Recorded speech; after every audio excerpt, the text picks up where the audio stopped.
Señoritas, buenas tardes. Estamos en una nueva clase de historia, cuarto PSU, y en esta ocasión seguiremos trabajando sobre el proceso de la independencia americana. Si recordamos, la clase anterior estuvo centrada en trabajar los factores de la independencia americana, tanto externos como internos, y el coyuntural, y los elementos en común del proceso americano. Trabajamos el tema del movimiento intelectual de la Ilustración, la independencia de Estados Unidos, los ideales de la Revolución Francesa también muy importantes, y cómo los gobiernos tanto y la monarquía de Carlos IV y Fernando VII estaban en un malestar significativo. También los factores estructurales internos, con la creciente conciencia nacional por parte de los criollos para poder gobernar el territorio nacional, el malestar criollo por el monopolio comercial que tenía España con las diferentes colonias, como es en el caso de Chile, y también el malestar criollo que ustedes saben que los criollos no podían optar a cargos públicos y cargos políticos muy significativos. También trabajamos el factor coyuntural en la clase anterior de la invasión napoleónica de Napoleón a la península ibérica y gran parte de Europa, que desencadena estos movimientos y estas juntas de gobierno en gran parte de América Latina, como el motín de Aranjuez, un claro ejemplo también en España, y cómo Napoleón deja a su hermano José Bonaparte, también conocido como Pepe Botella, como el nuevo monarca y el nuevo rey de España.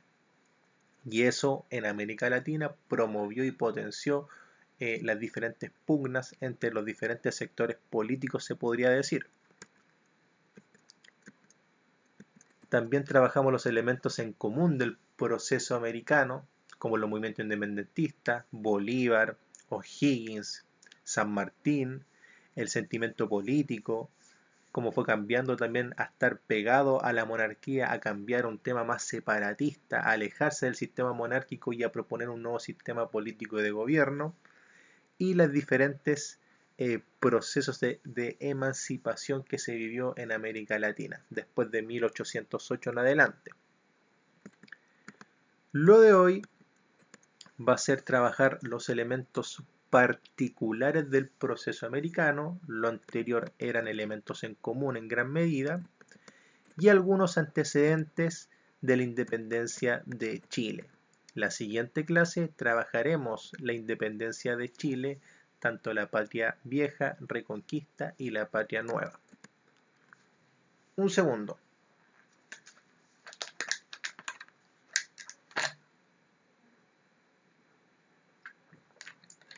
Ya, gracias. Entonces, elementos particulares del proceso americano. Punto número 1. Solo en algunas colonias se desarrollaron las etapas clásicas, ¿cierto? Las que ustedes conocen como patria vieja, reconquista, patria nueva. En el caso de Chile y en el caso de Colombia se desarrolló ese proceso de las tres etapas clásicas.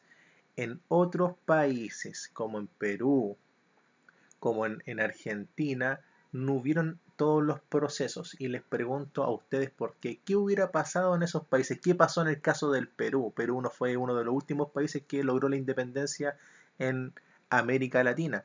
Acordémonos que Perú fue liberado gracias al ejército libertador, ¿es cierto?, que lideró O'Higgins con San Martín para sacarlo del yugo español. ¿Ya? En otras naciones solamente hubo patria vieja y patria nueva, o hubo reconquista y patria nueva. En el caso de Chile y Colombia estuvieron los tres procesos clásicos que nosotros conocemos. En algunas colonias, el punto número 2, los criollos tuvieron que enfrentarse militarmente con otras fuerzas. ¿Ya? En algunas colonias, en algunos reinos, no solamente el enemigo era el español, sino también el enemigo era el mismo compatriota, se podría decir. Se podría también decir que hubieron guerras civiles en algunos sectores de América Latina. Y es obvio, algunos apoyaban al monarca Fernando VII, otros estaban en contra de Fernando VII y querían dejar de ser colonia española, por ende surgen estas pugnas entre los que apoyaban y los que no apoyaban al rey, y hubieron enfrentamientos bélicos en América Latina, ¿ya?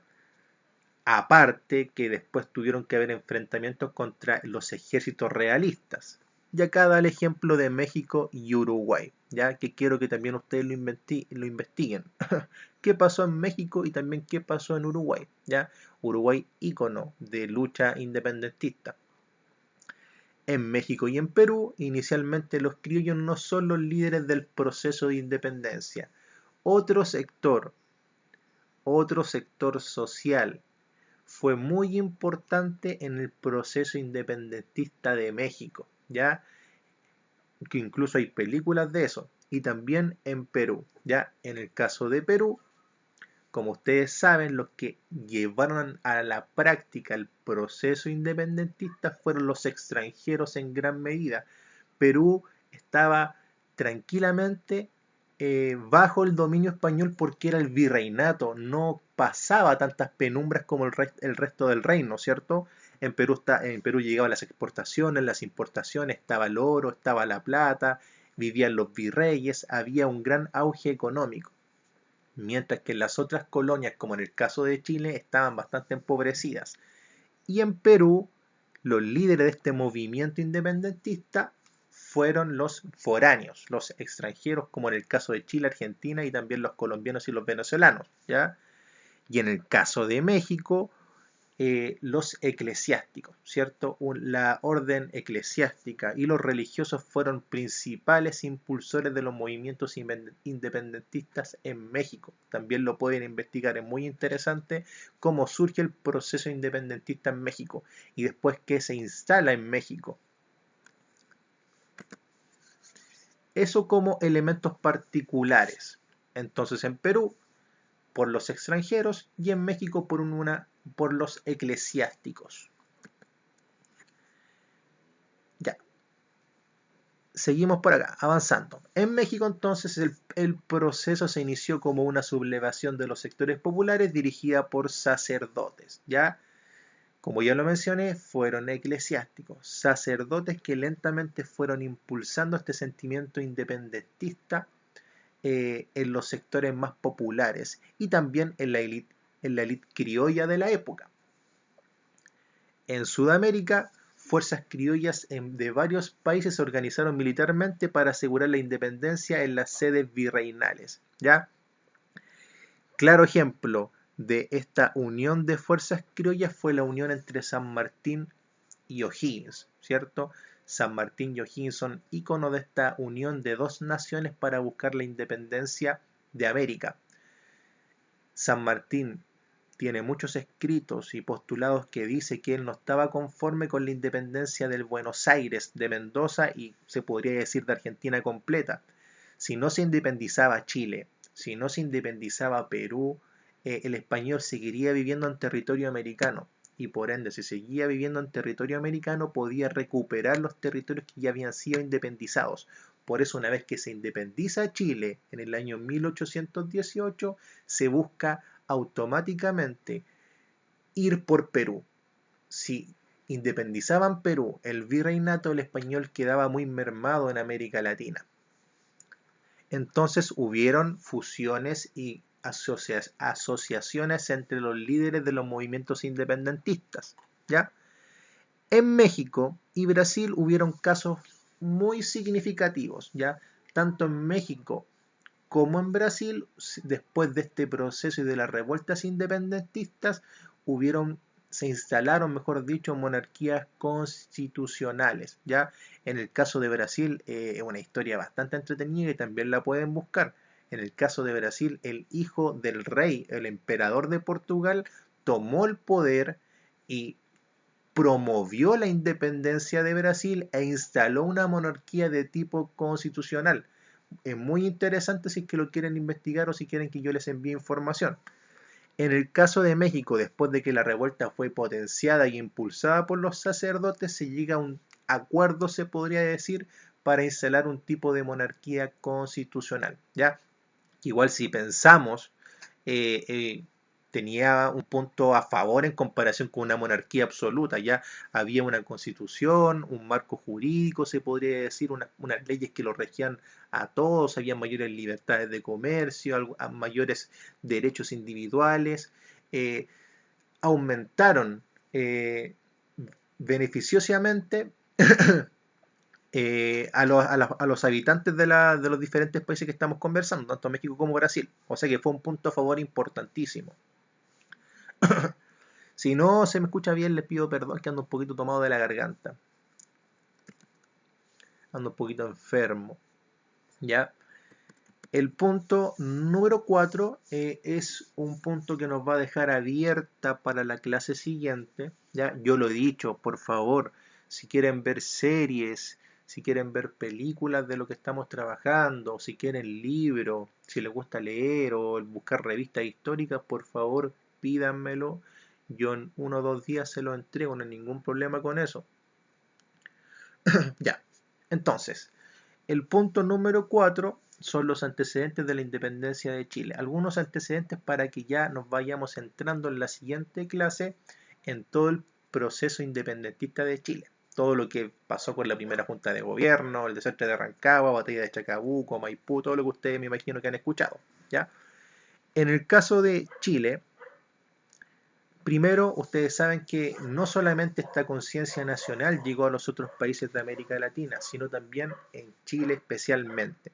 Los criollos lentamente fueron tomando conciencia de lo que estaba pasando en Europa, de las diferentes revoluciones y movimientos liberales de Europa, y cómo se habían instalado en algunas partes del mundo las ideas del liberalismo, las ideas de la ilustración, las ideas de la separación de los poderes del Estado, las ideas democráticas, y lentamente esta aristocracia local, que en gran medida eran criollos, va tomando conciencia y va tomándole el gustito, se podría decir, a que podían gobernarse de forma solitaria, no depender de una colonia extranjera, de una metrópolis.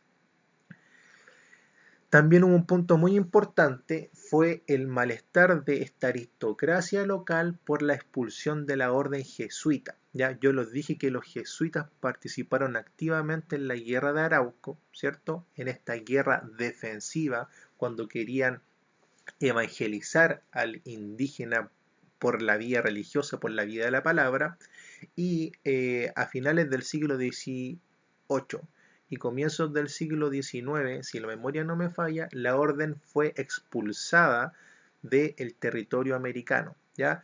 Algunos dicen por muchos factores, pero en gran medida fueron expulsados porque tenían un gran poderío económico y una gran influencia en la educación en América Latina, y en algunos casos esta influencia y este gran poderío económico atentaba contra las élites terratenientes, con los grandes controladores del reino, ¿ya? Y fueron expulsados lentamente de América Latina.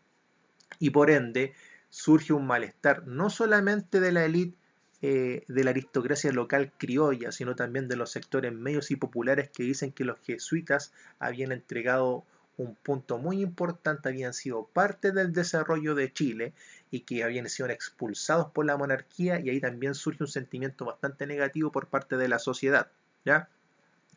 También otro punto importante es el descontento por el cobro de mayores impuestos. Con la llegada de nuevos gobernadores, en el caso de Chile, que lo vamos a hablar en la siguiente clase, se empiezan a aplicar diferentes tipos de impuestos mayoritarios a los sectores más populares. Por ejemplo, si le cobraban 100 pesos de impuesto en 1804, ya en 1808-9 el impuesto duplicaba o a veces subía un poquito más. Por ende, la población no tenía para poder sustentarse, ¿cierto? Porque acuérdense que estos impuestos iban dirigidos a la colonia, al reino de España, y los impuestos eran considerados los tributos, ¿cierto? Y deseo de mayores grados de autonomía política, que en el comienzo del proceso independentista en gran parte de América Latina y también en el caso de Chile, este deseo por mayores grados de autonomía fue bastante reducido al comienzo, ya fue de a poquitito, de una forma incipiente y lentamente, con los diferentes procesos que fueron pasando y con la invasión de Napoleón a la península ibérica, se fueron potenciando, y se fue dividiendo la sociedad apoyando al monarca y apoyando a otro sistema de gobierno, ¿ya? Entonces, lentamente estos grados de autonomía política fueron aumentando en el transcurso del siglo XIX. Si pensamos en el siglo XIX, 1805, 90% de la población, 95%, y estoy dando un ejemplo bastante burdo, apoyaba al monarca. Pero después de 1808 y sobre todo después de 1810, lentamente esta cifra se va equiparando, ¿ya? Porque las personas querían cambiar el sistema de gobierno y político que está instaurado en nuestro país. Otros factores importantes, coyunturales, de estos antecedentes de la independencia de Chile son la fuerte crítica interna al gobierno de Antonio García Carrasco. ¿Ya? También las invito a buscar lo que hizo Antonio García Carrasco. Muy interesante. Un gobernador del Reino de Chile que se le tildó en esa época que estaba gobernando no para el Reino de Chile. Ya lo estaba haciendo de una forma bastante negativa. ¿Ya? Y eso también lo podrían buscar. Antonio García Carrasco, lo buscan si quieren, incluso hay un pequeño documento de él que habla de las diferentes disposiciones que instauró en el Reino de Chile. Persecuciones a criollos que se manifestaban a favor de la autonomía política, ¿ya? Como lo dije, antes de 1810, de la primera junta de gobierno, existieron criollos que se manifestaban a favor de una autonomía política, una independencia de Chile, pero eran los menos, los mínimos, ¿ya? Y esos criollos fueron perseguidos, ¿cierto? Y si pensamos en los criollos después de 1814 a 1817 con el proceso de reconquista en Chile, aún más fueron perseguidos, ¿ya? Obvio, la monarquía, el reino de España, la metrópolis española iba a resguardar lo que estaba en América, por ende iba a perseguir a las personas que atentaran contra la monarquía o influenciaran con ideas que atentaban contra el sistema monárquico, ¿ya? Y esto igual se puede comparar con, no sé, por lo que pasó con los fascismos, los totalitarismos, ¿cierto? Cuando se perseguía a los rivales políticos y también a los mismos personajes políticos que influenciaban con ideas que atentaban al sistema que ellos defendían. 3. La élite criolla decide convocar a un cabildo abierto para tomar decisiones en torno al gobierno de la colonia. ¿Ya? Lentamente se empiezan a instaurar en gran parte de Chile, estamos hablando de 1800, 1805, pero sobre todo cerca de 1808 y 1810, se empiezan a instalar diferentes cabildos para tratar temáticas relacionadas con la monarquía, con las ideas de la ilustración estaban realmente vetadas, todas las ideas que venían por mercado negro, ¿ya? Por ende, se trataba lo que estaba pasando en Europa y cómo iba a repercutir Chile, ¿ya?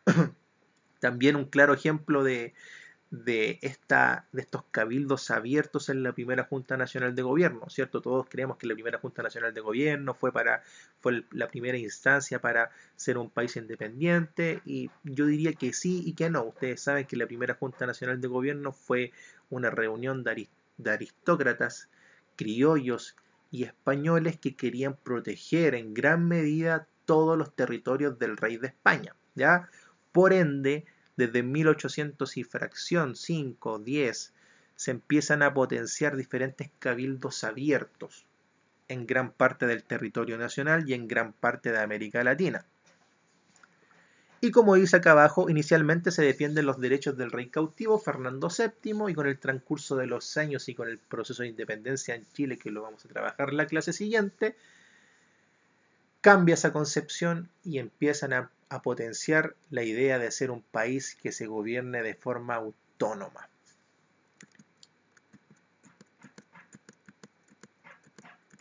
Entonces, para resumir ambas clases, ya esto es un resumen de ambas clases de lo que hemos trabajado.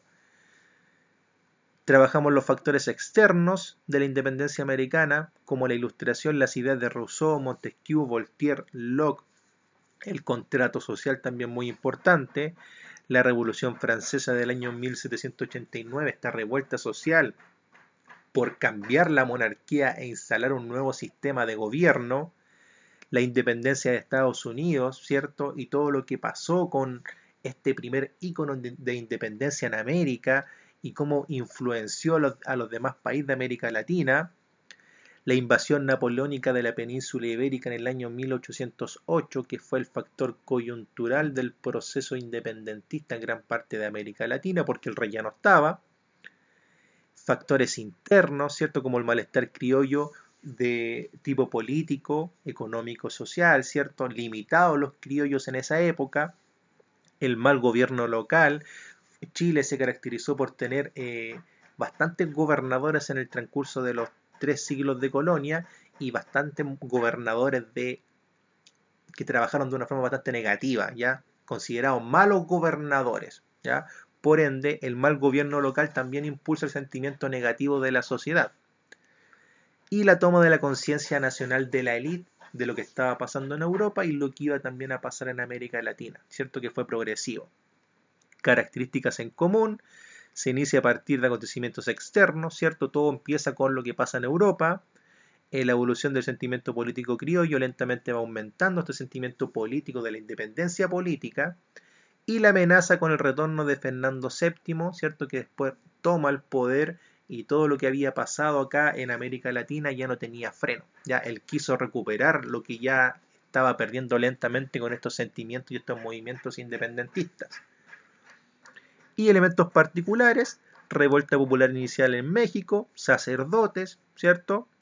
Procesos por etapas en Chile y en Colombia, como ya lo mencioné, Patria Vieja, Reconquista, Patria Nueva, e instalación de monarquías constitucionales tanto en México y en Brasil. Ya pueden investigar también, puedo enviar la imagen de años de independencia de todos los países de América Latina y también los años de la independencia de gran parte de los países de América Latina ayudan a entender cómo fue evolucionando el proceso de independencia en América Latina. En el caso nacional, factores, causas externas e internas compartidas con el resto del continente, lo que acabamos de trabajar, ¿cierto? Antecedentes coyunturales, factores externos, factores internos, y la coyuntura que fue muy importante en toda América fue la prisión de Fernando VII y el mal gobierno local de García, ¿cierto? García Carrasco. Y eso fue lo de hoy. Entonces fue trabajar en estas dos clases la independencia americana, cómo se llevó a cabo, algunas características en común y algunas características particulares, ¿ya? Y cómo esto también nos deja en la palestra un tema muy importante que vamos a trabajar ahora, que es la independencia de nuestro país, que sabemos que comparte muchos puntos en común con gran parte de América Latina, ¿ya? Eso fue lo de hoy. Cualquier duda, consulta, me la hacen saber, por favor. Que estén muy bien. Saludos para ustedes y para sus familias. Adiós.